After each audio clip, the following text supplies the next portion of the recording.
British India company को बंगाल, बिहार और उड़ीसा की दीवानी का अधिकार सौंपा गया था। कब सौंपा गया? 1765 में। 1765 में जो है ब्रिटिश इंडिया कंपनी को बंगाल और बिहार, उड़ीसा की दीवानी सौंपा गया था, अधिकार सौंपा गया। रेगुलेटिंग एक्ट किस वर्ष पारित हुआ था? रेगुलेटिंग एक्ट जो है 1773 में पारित हुआ। 1773 में पारित हुआ। इसके बाद निम्नलिखित में से किस अधिनियम द्वारा बंगाल का गवर्नर जनरल का पद दिया गया? तो बंगाल के गवर्नर को बंगाल के गवर्नर का जनरल का पद दिया गया 1773 के रेगुलेटिंग एक्ट के तहत।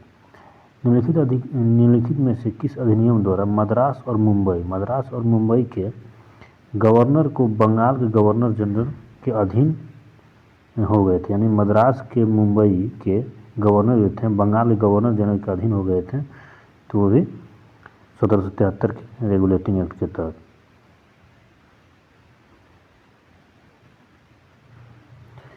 निम्नलिखित में से किस अधिनियम ने कंपनी को भारत के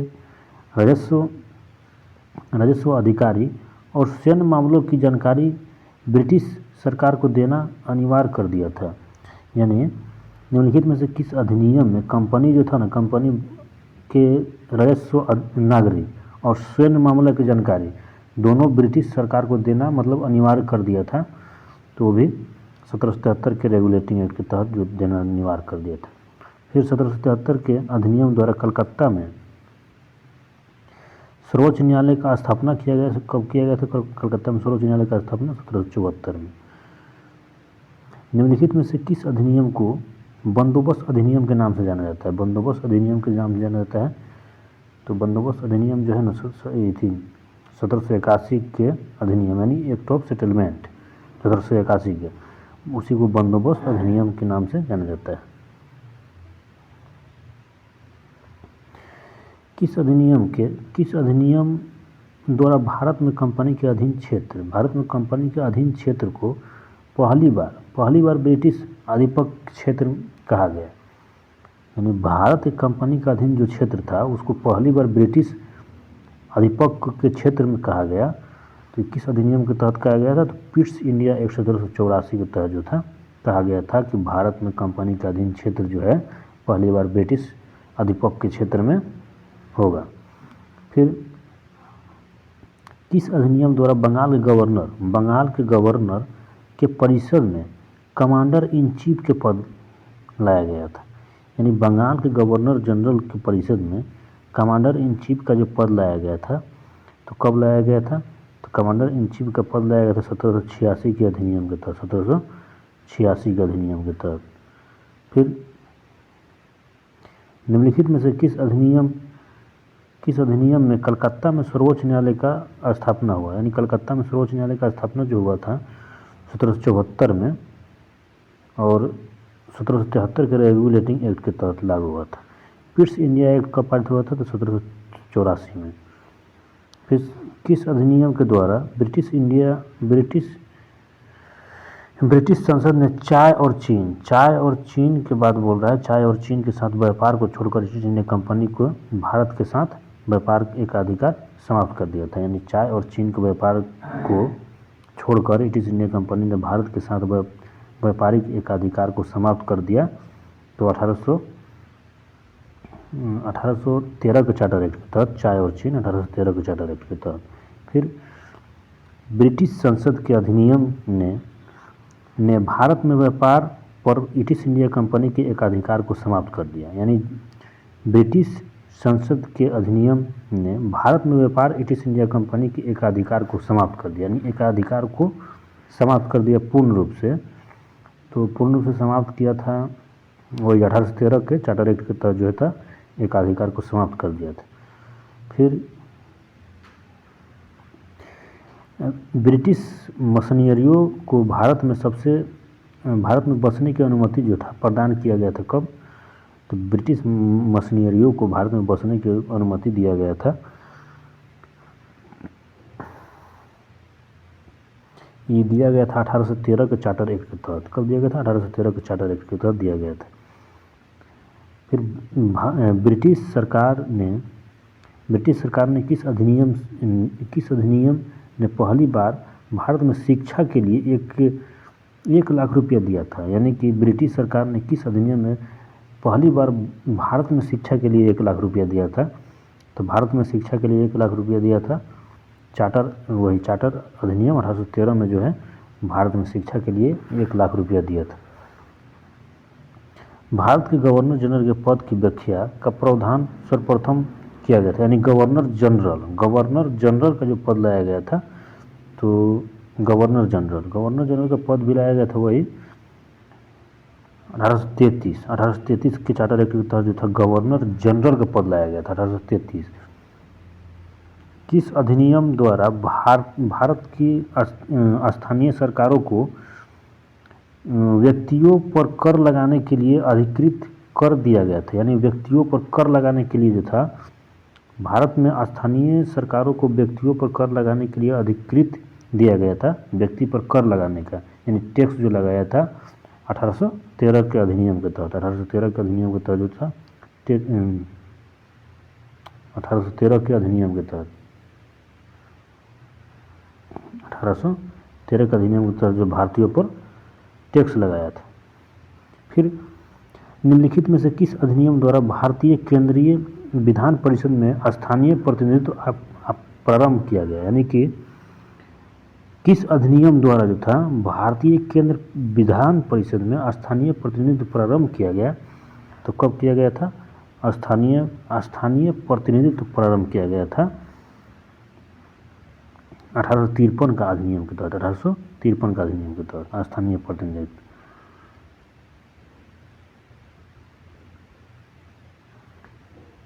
फिर है कि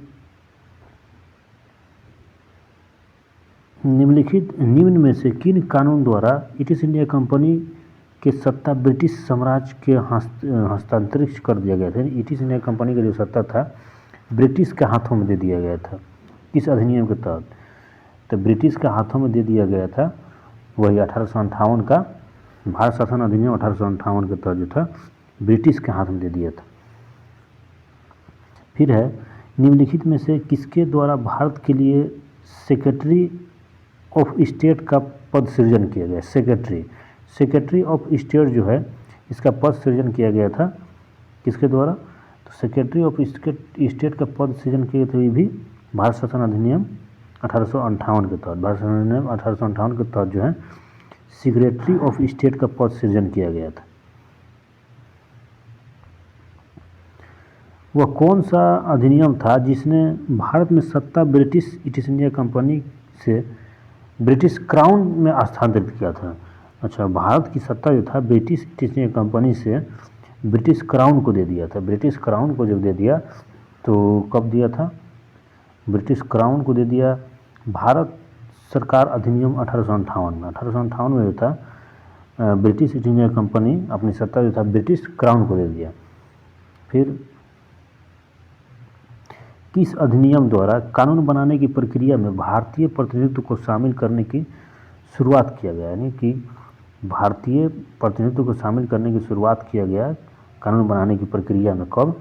तो ये किया गया था वही 1861 के अधिनियम के तहत। 1861 के अधिनियम के तहत जो है किया गया था। कि फिर है किस अधिनियम द्वारा लॉर्ड कैनिंग के द्वारा जो था लॉर्ड कैनिंग के द्वारा शुरू की गई पोर्टफोलियो प्रणाली को मान्यता प्रदान किया गया? यानी पोर्टफोलियो प्रणाली जो था उसको मान्यता प्रदान किया गया वही 1861 के अधिनियम के तहत। 1861 के अधिनियम के तहत। फिर है कि 1861 के अधिनियम के द्वारा वर्सराय के आपातकाल के दौरान अध्यादेश की अवधि कितना होता था? अध्यादेश की अवधि जो था कितना था? तो टोटल 6 माह का था, 6 माह। यानी 1861 के अधिनियम द्वारा वर्सराय को आपातकाल के दौरान जो था अध्यादेश की अवधि कितनी था? तो 6 माह का था। फिर है कि निम्नलिखित में से किस अधिनियम द्वारा भारत के गवर्नर जनरल को अध्यादेश जारी किया जाता है? यानी भारत के गवर्नर जनरल को अध्यादेश दिया जाता है, अध्यादेश देने की शक्ति प्राप्त किया गया है किस संशोधन के तहत? तो भारत परिषद अधिनियम 1861 के तहत देखिए निम्नलिखित में से किस अधिनियम द्वारा भारत के गवर्नर जनरल को अध्यादेश जारी करने की शक्ति प्रदान किया गया है? तो भारत परिषद अधिनियम 1861 के तहत। फिर है कि किस अधिनियम द्वारा केंद्र और प्रांत में परिषद की अतिरिक्त सदस्यों गैर सरकारी की संख्या बढ़ाई गई? यानी केंद्र और प्रांत में जो है अतिरिक्त सदस्यों यानी गैर सरकारी सदस्यों की संख्या बढ़ा दिया गया। तो कब बढ़ाया गया? 1892 के अधिनियम के तहत, 1892 के अधिनियम के तहत बढ़ा दिया गया। फिर है कि निम्नलिखित में से किस अधिनियम के अंतर्गत भारतीय विधान परिषद में बजट पर बहस करने की शक्ति प्राप्त है? यानी बजट पर बहस करने की शक्ति प्राप्त है किस अधिनियम के तहत? तो बजट पर बहस करेगा भारत शासन अधिनियम 1892। भारत शासन अधिनियम 1892 में जो है बजट पर बहस करेगा 1892 बजट पर बहस। फिर है कि निम्नलिखित में से पहली बार किस अधिनियम द्वारा किसी भारतीय को वायसराय के और गवर्नर की कार्यकारी परिषद के साथ एसोसिएशन बनाने का प्रावधान किया गया? यानी कि हाँ ऐसे बोल रहा है कि निम्नलिखित में से पहली बार किस अधिनियम द्वारा भारतीय को वायसराय और गवर्नर की कार्यकारी परिषद के साथ एसोसिएशन बनाने का प्रावधान किया गया? एसोसिएशन बनाने का कि कब किया गया था?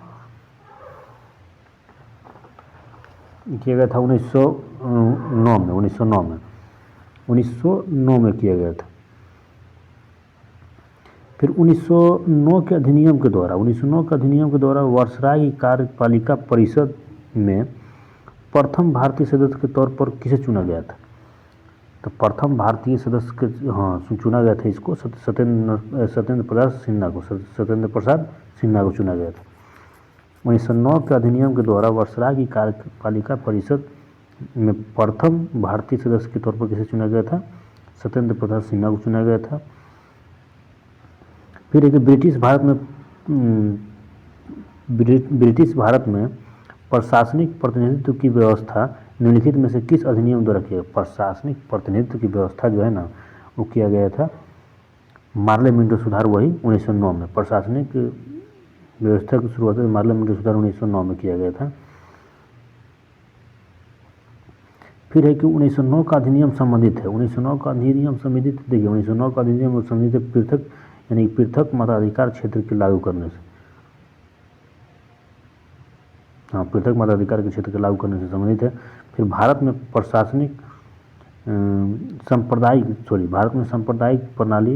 सांप्रदायिक चुनाव प्रणाली जो है सबसे पहले शुरू किया गया था, वही सांप्रदायिक चुनावी जो है ना वो मार्ले मिंटो सुधार 1909 में किया गया था। भारत में पहली बार प्रशासनिक नेतृत्व की शुरुआत जो है किसके द्वारा किया गया था? तो प्रशासनिक नेतृत्व की शुरुआत जो है वही मार्ले मिंटो सुधार 1909। भारत में पहली बार प्रशासनिक निर्वाचन जो है 1909 में, और मुस्लिम के द्वारा अतिरिक्त निर्वाचन मंडल प्रारंभ किया गया था, तो मुसलमानों के द्वारा मार्ले मिंटो सुधार 1909। फिर 1909 के इंडियन कौशल एक्ट की बात की व्याख्या की गई। किस बात की व्याख्या की गई? वही सांप्रदायिक प्रतिनिधित्व की व्याख्या की गई।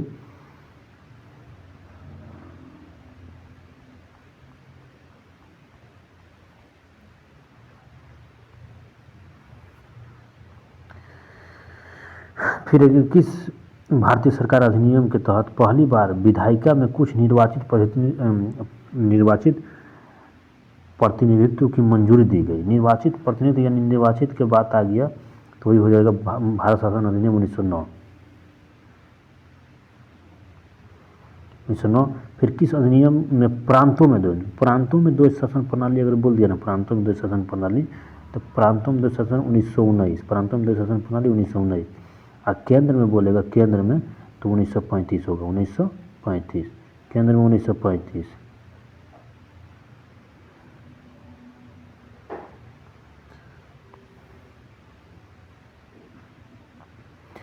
फिर है कि भारतीय विधायिका प्रथम बार द्विसदनीय बनाई गई, यानी भारतीय विधायिका जो था प्रथम बार द्विसदनीय कब बनाया गया था? प्रथम बार द्विसदनीय बनाया गया था वही 1919 के भारत शासन अधिनियम के द्वारा। 1919 के भारत शासन अधिनियम के द्वारा केंद्र में कौन सा एक्ट द्विसदनीय विधायिका लाया था? यानी केंद्र में कौन सा एक्ट जो है द्विसदनीय विधायिका लाया था? द्विसदनीय विधायिका लाया था वही 1919 के एक्ट। केंद्र में द्विसदनीय व्यवस्था लाया था, लेकिन वही बोले केंद्र में द्वैध शासन कौन लाया था? तो हो जाएगा 1935। ठीक। उसके बाद भारतीय विधान पालिका प्रथम बार द्विसदनीय बनाई गई, यानी भारतीय विधान पालिका प्रथम बार द्विसदनीय बनाया गया। ये भी कब बनाया गया था? तो 1919 के भारत शासन अधिनियम के द्वारा। द्वैध शासन प्रणाली राज्यों में लागू की गई थी वही 1919 के अधिनियम के द्वारा। फिर है कि भारत में द्वैध शासन व्यवस्था का आरंभ किस अधिनियम के द्वारा किया गया था? तो 1919 के। दिए गए निम्न भारतीय अधिनियमों में से किस अधिनियम के द्वारा भारतीय प्रांतों में द्वैध शासन? प्रांतों में द्वैध शासन 1919। मार्लो थी मॉन्टेस्क्यू चेम्सफोर्ड सुधार। मॉन्टेस्क्यू चेम्सफोर्ड सुधार जो था, इसमें मॉन्टेस्क्यू क्या था? मॉन्टेस्क्यू सचिव था और चेम्सफोर्ड सुधार ही गवर्नर था। दोनों को मिला करके बनाया गया मॉन्टेस्क्यू चेम्सफोर्ड सुधार। और ये जो कब लागू हुआ था? तो 1919 में अधिनियम बनाया गया दोनों को मिला करके। तो अधिनियम संबंधित है तो वही भारत शासन अधिनियम 1919। फिर है कि निम्नलिखित में से किस अधिनियम द्वारा पहली बार केंद्रीय बजट को राज्य बजट में पेश किया गया? तो केंद्रीय बजट को जो है पहली बार राज्य बजट में पेश कब किया गया था? बजट से अलग किया गया था, यानी केंद्रीय बजट को जो है क्वेश्चन है कि निम्नलिखित में से किस अधिनियम द्वारा पहली बार केंद्रीय बजट को राज्य बजट से अलग कर दिया गया था? केंद्रीय बजट को राज्य बजट से अलग कब कर दिया गया था? तो किया गया था आपका वही 1919 के भारत शासन अधिनियम 1919। ठीक। फिर है किस अधिनियम के द्वारा विधायिका आयोग का गठन किया गया, जिसका कार्य जो था 10 वर्ष के बाद संवैधानिक सुधार पर अपनी रिपोर्ट प्रस्तुत करना था? संवैधानिक सुधार पर अपनी रिपोर्ट प्रस्तुत करना था। तो ये जो है ना, ये भी 1919 के शासन अधिनियम भारत शासन अधिनियम। फिर है कि मॉन्टेस्क्यू चेम्सफोर्ड सुधार में प्रावधान का सार क्या था? प्रावधान का सार जो था तो वही था प्रांतों में दोहरा शासन था, वही होना चाहिए प्रांतों में दोहरा शासन। फिर है किस अधिनियम में मॉन्टेस्क्यू चेम्सफोर्ड सुधार जाना जाता है? भारत शासन अधिनियम 1919। भारतीय विधान पालिका पहली बार द्विसदनीय बनाई गई भारतीय विधान पालिका पहली बार तो द्विसदनीय बनाई गई 1919 के भारत शासन अधिनियम के द्वारा। ठीक। 1919 के अधिनियम द्वारा किस वर्ष लोक सेवा आयोग का गठन किया गया? यानी 1919 के अधिनियम के द्वारा ही लोक सेवा आयोग का गठन किया गया था। और कब किया गया था? तो किया गया था आपका 1926 में। ठीक ना, 1926 में जो है लोक सेवा आयोग का गठन किया गया था 1926 में। फिर है कि एक संघीय व्यवस्था और केंद्र में द्वैध शासन में लागू किया था। केंद्र में द्वैध शासन बोल रहा है, केंद्र में द्वैध शासन अगर बोल दे 1935 के अधिनियम के तहत। अखिल भारतीय महासंघ स्थापित करने के प्रावधान किया गया था। अखिल भारतीय महासंघ प्रावधान जो है करने का प्रावधान किया गया था वही भारत शासन अधिनियम 1935 के तहत अखिल भारतीय। फिर निम्नलिखित में से किस एक अधिनियम ने भारत में संघीय प्रशासन व्यवस्था की संघीय शासन की व्यवस्था की थी? यानी निम्नलिखित में से किस अधिनियम ने भारत में संघीय शासन व्यवस्था की शुरुआत किया था कौन? तो ये किया था वही भारत शासन अधिनियम 1935 के द्वारा जो है 1935 में ही भारत में संघीय शासन की व्यवस्था की शुरुआत किया गया था 1935।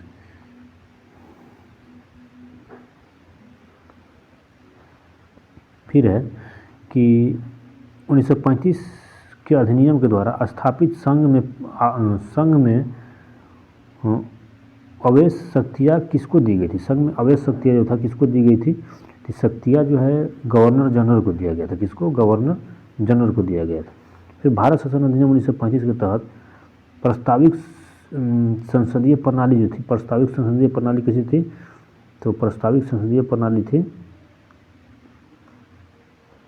अखिल भारतीय संघ थी, अखिल भारतीय संघ थी, अखिल भारतीय संघ। फिर है कि निम्नलिखित में से किस निम्नलिखित अधिनियमों में से किस अधिनियम में के फलस्वरूप जो है बर्मा भारत से अलग हुआ था, यानी बर्मा जो था भारत से अलग कब हुआ था, तो किस अधिनियम के द्वारा अलग हुआ था, तो ये हो जाएगा वही government of India act 1935, government of India act 1935 के द्वारा, 1935 के द्वारा जो था बर्मा जो है बर्मा भारत से अलग हुआ था।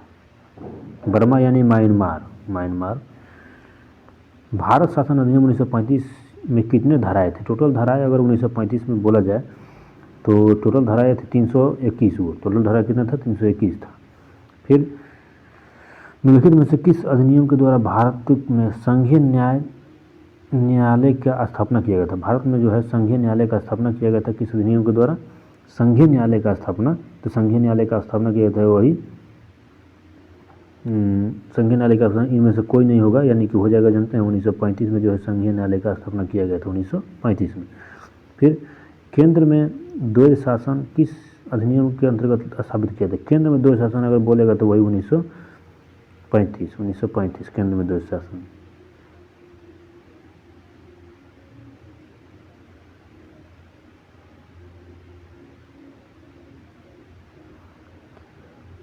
फिर है कि 1935 का गवर्नमेंट ऑफ इंडिया एक्ट क्यों महत्वपूर्ण है, तो ये महत्वपूर्ण क्यों था कि यह भारतीय संविधान का प्रमुख स्रोत है, ठीक ना, यह महत्वपूर्ण था कि यह भारतीय संविधान का प्रमुख स्रोत है, इसलिए महत्वपूर्ण था।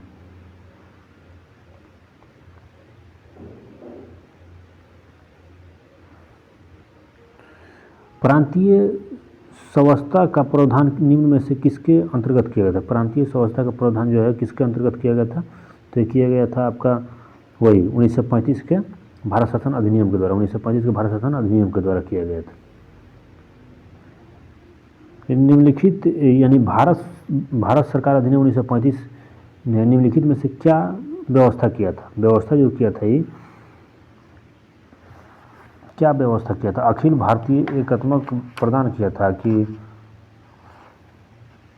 अखिल भारतीय संघीय व्यवस्था का प्रावधान किया जाता है, यही होगा कि अखिल भारतीय संघीय व्यवस्था का प्रावधान किया था।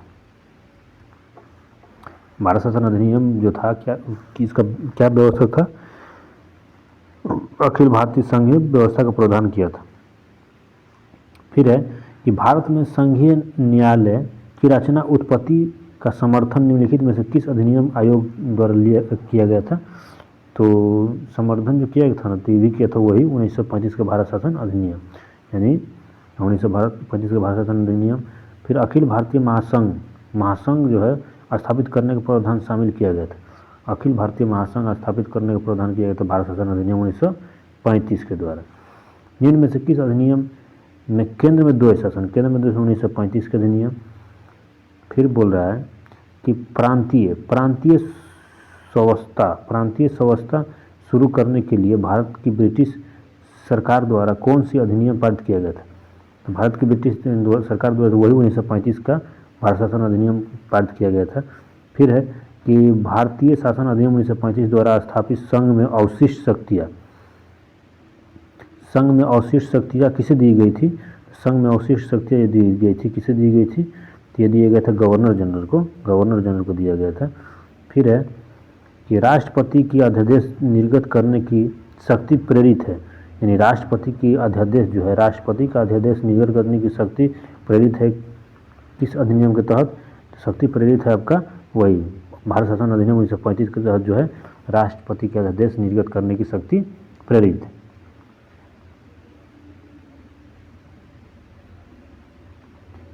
ब्रिटिश शासन काल में संविधान के विकास में कौन सा कानून ऐतिहासिक नहीं था बोल रहा है, तो रेगुलेटिंग एक्ट 1773 था, चार्टर एक्ट 1833 भी था, गवर्नमेंट ऑफ इंडिया एक्ट 1919 भी था, project of civil rights act 1955 ये नहीं था, ये नहीं था। फिर कैबिनेट मिशन योजना के अंतर्गत संवैधानिक सभा का चुनाव आयोजित किया गया था। हाँ, संवैधानिक सभा तो वही नवंबर दिसंबर 1946 में होना चाहिए। दिसंबर नहीं तो जुलाई होगा। जुलाई 1946 में हुआ था। सॉरी, जुलाई 1946 में जो है कैबिनेट मिशन योजना के अंतर्गत संवैधानिक सभा का चुनाव जो है, चुनाव किस वर्ष हुआ था? चुनाव जो है जुलाई 1946 में हुआ था। चुनाव जुलाई 1946 में चुनाव हुआ था और इसमें सीट बांटा गया था कि जिसमें कि 104 पर कांग्रेस था और 73 गो जो था ब्रिटिश रियासत से था। इसके बाद केंद्र में अंतरिम सरकार की स्थापना कब हुई थी? केंद्र में अंतरिम सरकार की स्थापना जो है स्थापना हुई थी किसके समय में? तो केंद्र में अंतरिम सरकार जो है कैबिनेट मिशन के आने के बाद हुआ था। कैबिनेट मिशन के आने के बाद, क्योंकि कैबिनेट मिशन आया था 1946 में, नवंबर 1946 में कैबिनेट मिशन आया और इसके बाद जो है अंतरिम सरकार की स्थापना हुआ। ठीक ना। फिर 1946 में भारत में अंतरिम सरकार का प्रमुख मुखिया कौन था? यानी 1946 में भारत का अंतरिम सरकार के मुखिया कौन था? तो मुखिया कौन था? अंतरिम सरकार का मुखिया कौन था? मुखिया था वही लॉर्ड माउंटबेटन था मुखिया। लॉर्ड माउंटबेटन था। प्रथम अंतरिम राष्ट्रीय सरकार की घोषणा की गई थी। प्रथम अंतरिम राष्ट्रीय सरकार की घोषणा जो किया गया था ना, कब किया गया था? तो ये घोषणा आपका 24 अगस्त 1946 को किया गया था। घोषणा फर्स्ट बार 24 अगस्त 1946 को घोषणा किया गया था। निम्नलिखित में से कौन सा अगस्त 1946 में गठित अंतरिम राष्ट्रीय सरकार का सदस्य नहीं था? देखिए, अगस्त 1946 में गठित हुआ था, तो 1946 में जो है ना उसमें कौन नहीं था? तो सी राजगोपालाचारी था। ठीक ना। राजेंद्र प्रसाद भी थे और जगजीवन राम भी थे। ठीक ना। जगजीवन राम जो थे रक्षा मंत्री थे शायद, रक्षा मंत्री। और डॉक्टर एस राधाकृष्णन ही नहीं थे। डॉक्टर राधाकृष्णन नहीं थे। निम्नलिखित में से कौन सा अगस्त 1946 में गठित प्रथम अंतरिम सरकार का सदस्य नहीं था? वही सेम क्वेश्चन राधाकृष्णन नहीं था। फिर 1947 में बने नेहरू की सरकार के कानून मंत्री कौन थे? नेहरू की सरकार जब बने 1947 में, तो उसमें कानून मंत्री पूछ रहा है कौन थे? कानून मंत्री कौन थे? कानून मंत्री थे आपका वही भीमराव अम्बेडकर जी कानून मंत्री थे। फिर 1946 में गठित अंतरिम सरकार में डॉक्टर राजेंद्र प्रसाद किस विभाग से थे? डॉक्टर राजेंद्र प्रसाद जो थे ना, ये हमको लगता है खाद्य एवं कृषि विभाग से होना चाहिए। हाँ, खाद्य और कृषि विभाग से थे। ठीक ना। डॉक्टर राजेंद्र प्रसाद खाद्य एवं कृषि विभाग से थे और वही जो जगजीवन राम रक्षा मंत्री थे शायद। स्वतंत्र भारत के प्रथम गृह मंत्री बोल रहा है। स्वतंत्र भारत के प्रथम गृह मंत्री, तो स्वतंत्र भारत के प्रथम गृह मंत्री थे वल्लभ भाई पटेल। ठीक ना। वल्लभ भाई पटेल थे। स्वतंत्र जब भारत हो गया था 1947 में, तो उस समय जो थे प्रथम बोल रहा है कि प्रथम गृह मंत्री कौन थे? तो वल्लभ भाई पटेल थे, सरदार वल्लभ भाई पटेल। कैबिनेट मिशन 1945 ईस्वी के प्रस्ताव पर गठित अंतरिम सरकार मंत्रिमंडल 1946 एवं स्वतंत्र भारत के पहले मंत्रिमंडल 1947 ईस्वी में खाद्य एवं कृषि मंत्री बोल रहा है। तो खाद्य एवं कृषि मंत्री 1945 और 1946 के मध्य में कौन था? 1945 तखनी राजेंद्र प्रसाद। यानी कैबिनेट मिशन 1945 ईस्वी के प्रस्ताव पर गठित अंतरिम मंत्रिमंडल 1946 एवं स्वतंत्रता भारत के पहले मंत्रिमंडल 1947 ईस्वी में खाद्य और कृषि मंत्री बोल रहा है, तो उस समय राजेंद्र प्रसाद थे। फिर है, इनमें से कौन 1946 में स्थापित अंतरिम सरकार के सदस्य नहीं थे? 1946 में नहीं थे, तो जैसे कौन नहीं था?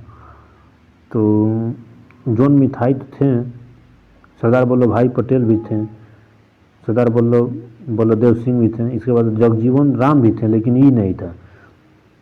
अच्युत पटेवर्धन नहीं था। स्वतंत्र भारत के प्रथम गृह मंत्री कौन थे? स्वतंत्र भारत के प्रथम गृह मंत्री तो हुआ था ना। गृह मंत्री स्वतंत्र भारत के प्रथम गृह मंत्री बोल रहा है। ऑप्शन से तो होना चाहिए सरदार वल्लभ भाई पटेल। सरदार वल्लभ भाई पटेल नहीं होगा, यानी स्वतंत्र भारत के प्रथम गृह मंत्री कौन होगा? सरदार वल्लभ भाई पटेल। भारत के प्रथम प्रधानमंत्री कौन थे? प्रथम प्रधानमंत्री भारत के प्रथम तो जब पंडित जवाहरलाल नेहरू, भारत के प्रथम प्रधानमंत्री पंडित जवाहरलाल नेहरू थे।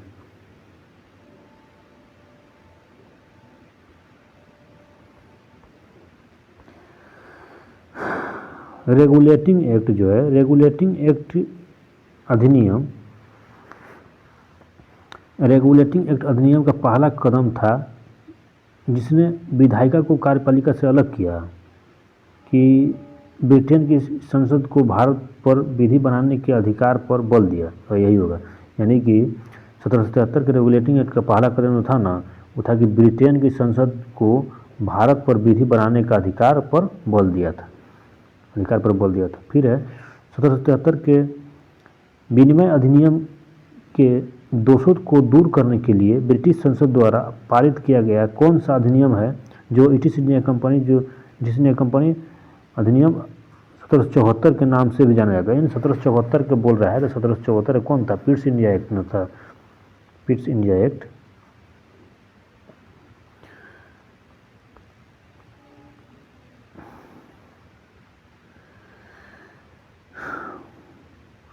डॉट का Pitt's India act British east India company के वाणिज्य और राजनीतिक कार्यों के बीच के अंतर, तो पिट्स इंडिया कंपनी बोले तो 1784 होगा।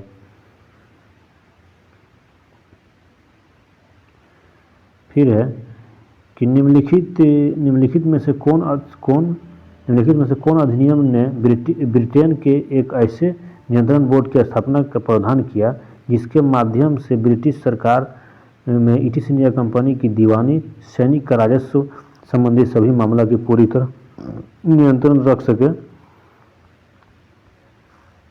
तो पूरी तरह नियंत्रण जो रखा था ना, तो यही रखा था। कौन रखा था? तो वही 1784 के पिट्स इंडिया एक्ट रखा था।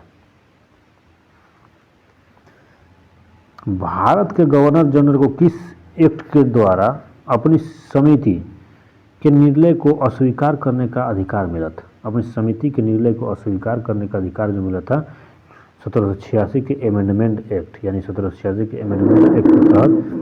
फिर किस अधिनियम ने भारतवासियों को अपने देश के प्रशासन में कुछ हिस्सा लेना संभव बनाया? कुछ हिस्सा लेना संभव बनाया था, यानी किस अधिनियम ने भारतवासियों को अपने देश के प्रशासन में कुछ हिस्सा लेना संभव बनाया था? तो कुछ हिस्सा लेना जो संभव बनाया ना, तो ये चार्टर एक्ट 1833 का हिस्सा, चार्टर एक्ट 1833 का। फिर 1853 के अधिनियम के संबंध में निम्नलिखित में से कौन सा कथन सही है? 1853 के, इसके द्वारा गवर्नर जनरल के नई विधान परिषद का गठन किया गया जिसे भारतीय विधान परिषद कहा गया, भारतीय विधान परिषद कहा गया, तो ठीक है लग रहा है हमको। इसके सिविल सेवक की भर्ती एवं चयन हेतु खुली प्रतियोगिता व्यवस्था आरंभ किया गया। खुली आरंभ किया गया था, खुली, हाँ तो खुली आरंभ ठीक है, यानी 1 और 2 दोनों सही होगा, ठीक है। खुली प्रतियोगिता व्यवस्था आरंभ किया गया था। फिर है कि निम्न कथनों पर विचार कीजिए। निम्न कथनों पर विचार कीजिए से बोल रहा है कि 1858 का अधिनियम द्वारा 15 परिषद का गठन किया गया था जो कि विषय पर निर्णय ले सकता था, तो विषय पर निर्णय तो ले ही रहा था भाई। फिर 1858 का अधिनियम ने भारत में प्रचलित शासन प्रणाली में क्रांतिकारी परिवर्तन कर दिया था, क्रांतिकारी परिवर्तन बिल्कुल किया था, यानी 1 और 2 दोनों सही होगा। फिर है कि भारत में प्रतिनिधित्व सरकार का नींव जो है किस अधिनियम पर पड़ी थी? तो प्रतिनिधित्व का सरकार का नींव जो पड़ा था ना, नींव की बात बोल रहा है, तो वही 1892 नहीं जी, नींव बोल रहा है ना, नींव होगा वो, तो न्यू 1861 होगा शायद, हाँ 1861, ठीक ना। भारत परिषद अधिनियम 1861 के द्वारा जो है भारत में प्रतिनिधित्व सरकार की नियुक्ति की अधिनियम पड़ा था। फिर देखिए कि क्वेश्चन नंबर 10 है लेवल 2 का, निम्नलिखित में से किस अधिनियम के अंतर्गत भारतीय विधान परिषद को बजट पर बहस करने की शक्ति प्राप्त है? बजट पर बहस, बजट पर बहस, सीधा याद रखिए, बजट पर बहस बोलेगा 1892, बजट पर बहस 1892, यानी भारत परिषद अधिनियम 1892। फिर है कि निम्नलिखित में से किस एक अधिनियम में सिख सिख हाँ अच्छा क्वेश्चन है, सिख यूरोपियन और भारतीय क्रिश्चियनों के लिए सांप्रदायिक निर्वाचन प्रणाली किया गया था। तो सिख, यूरोपियन और भारतीय क्रिश्चियनों के लिए सांप्रदायिक निर्वाचन जो किया गया था ना, तो ये किया गया था वही देखिए 1919 के भारत शासन अधिनियम के द्वारा, 1919 के भारत शासन अधिनियम के द्वारा। इसमें ढेर मार देगा 1909, लेकिन नहीं, 1919 होगा।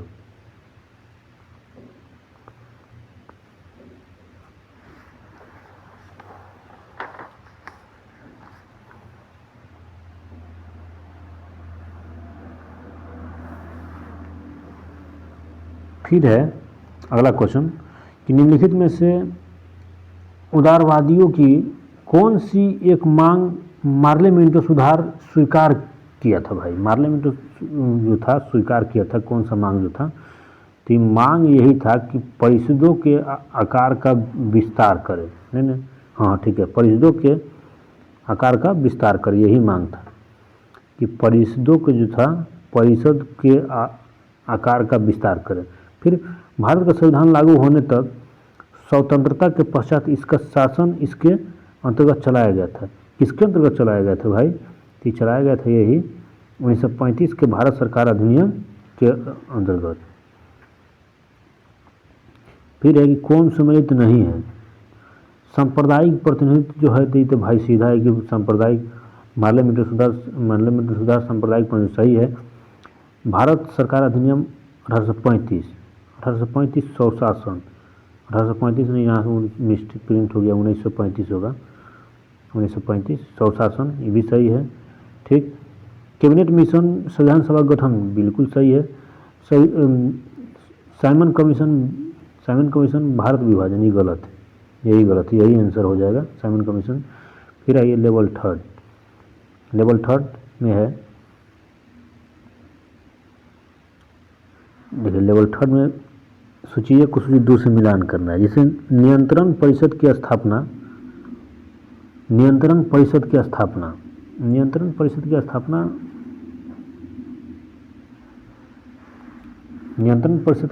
जो है ना, कब किया गया था? तो नियंत्रण परिषद की स्थापना जो पिट्स इंडिया एक्ट 1784 के तहत किया गया था, पिट्स इंडिया एक्ट 1784 के तहत।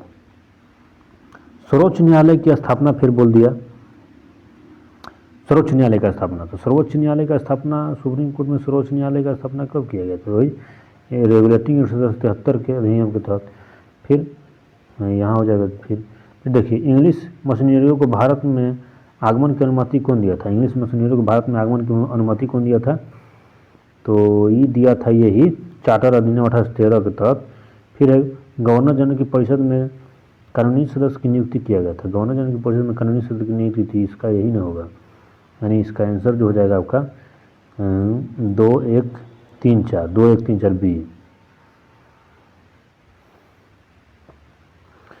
चार्टर एक्ट 1813 के संबंध में निम्नलिखित कथनों पर विचार कीजिए।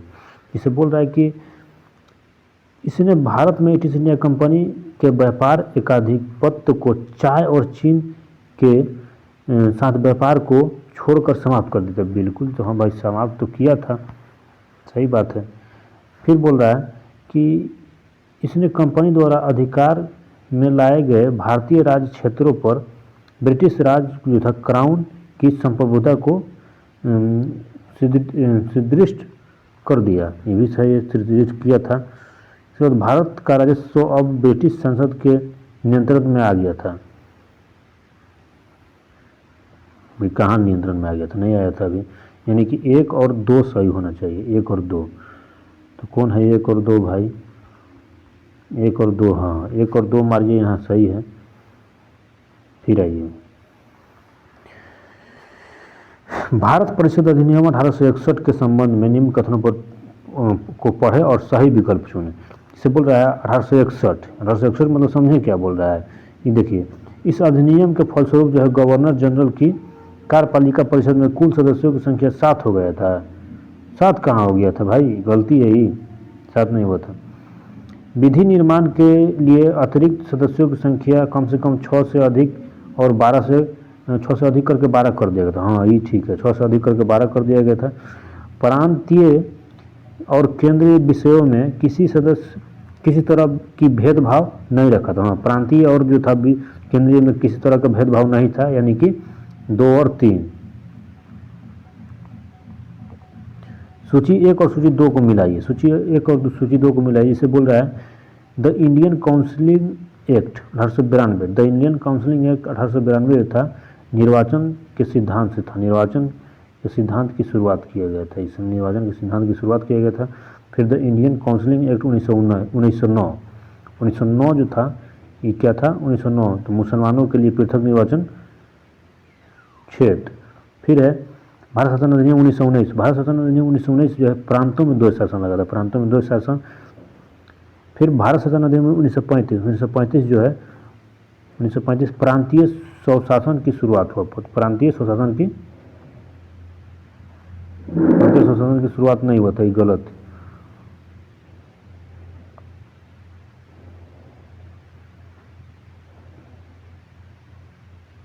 वही प्रांतीय स्वशासन की शुरुआत। फिर है 1919 के भारत शासन अधिनियम की निम्नलिखित में से कौन सी प्रमुख विशेषताएं हैं। तो प्रांतों की कार्यकारी सरकारी में जो था द्वैध शासन की व्यवस्था। फिर मुसलमानों के लिए पृथक सांप्रदायिक निर्वाचन। 1919 में मुसलमान कहाँ से आइए भाई, गलती हो जाएगा ये। केंद्रों में प्रांतों के लिए विधायिनी शक्ति का हस्ताक्षर। केंद्र में प्रांतों को, केंद्र में प्रांत, हाँ केंद्रों में प्रांतों की सही है, यानी 1 और 2, 1 और 3 सही है। भारत सरकार अधिनियम 1919 में प्रांतीय सरकार के कार्य आरक्षित रिजर्व और आरक्षित ट्रांसपोर्ट विषय के अंतर्गत बांटे गए थे। निम्नलिखित में से कौन से आरक्षित विषय माने गए थे। तो आरक्षित विषय क्या माने गए थे, जैसे न्याय प्रशासन जो था, न्याय प्रशासन,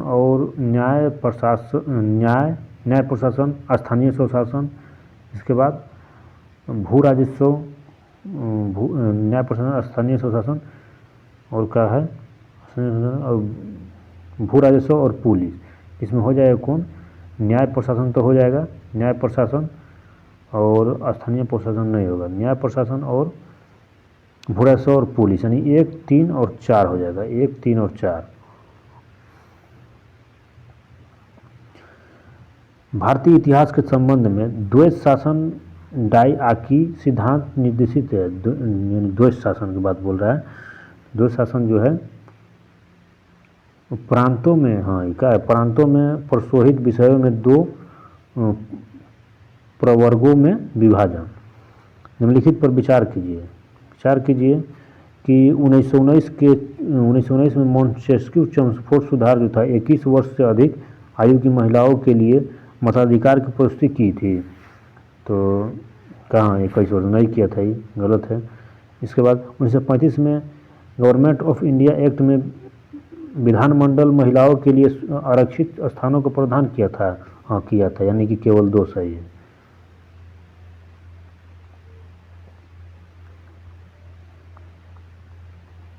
फिर है कि निम्न में से एक भारतीय अधिनियम 1935 का मुख्य विशेषताएं कौन नहीं है। तो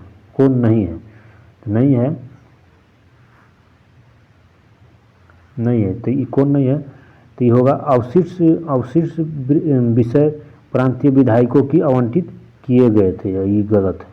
बाकी बात सब सही है कि इस अधिनियम का अखिल भारतीय महासंघ का प्रावधान था, ठीक है। और इसमें जो था प्रांतीय स्तर पर द्वैध शासन प्रणाली का, यानी कि द्वैध शासन प्रणाली प्रांतीय स्तर पर केंद्र में किया गया था, ठीक है। ये भी